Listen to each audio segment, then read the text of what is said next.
On the beaches of Peru, a fisherman goes out on his boat and throws his net. Suddenly, the net is pulled down by something in the water and the man falls along. He decides to swim down to retrieve the net, which is stuck on a bunch of rocks. However, a huge swarm of fish begins to surround him and then kill him. In Scotland, biologist Charlie is on a research mission sent by the Institute of Marine Biology in Germany. Her co-worker Rahim sends her instructions to map a specific section of the seabed using OVs, which are autonomous underwater vehicles. At that moment, Charlie sees an alarm on the computer and discovers that one of the OVs has stopped working, so she goes out on a boat to check on it.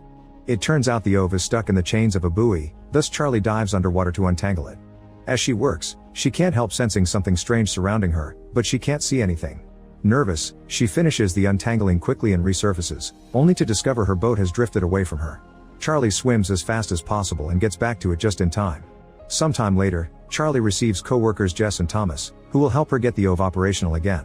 Thomas is surprised to find burned parts inside, but Charlie swears that she doesn't know how it happened. The duo leaves as soon as the repairs are done and now Charlie feels very lonely, so she goes to a pub where she meets fisherman Douglas and they end up spending the night together. The next morning, Charlie takes Douglas with her to launch the repaired OV.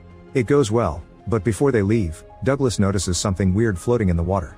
Charlie grabs it and sets it on fire as she explains it's methane hydrate, which is released by algae and then freezes. Sometimes a few pieces break free and float to the surface, however there are tons of them surrounding them now, which isn't normal. Charlie records it all and later sends it to the Institute for Professor Lehman and her other co-workers to analyze. Lehman asks Charlie to investigate if this is happening anywhere else in the area. Meanwhile in Canada, Leon and a co-worker of the Vancouver Marine Institute discover a dead orca at the beach with strange bruises on its body that could only be made by humans. Calculating the direction it came from, the duo visits the local fishermen at the cove and learns that the orca attacked their boat, which isn't normal behavior. The fishermen had no choice but to fight back to save their own lives. Later, Leon keeps an eye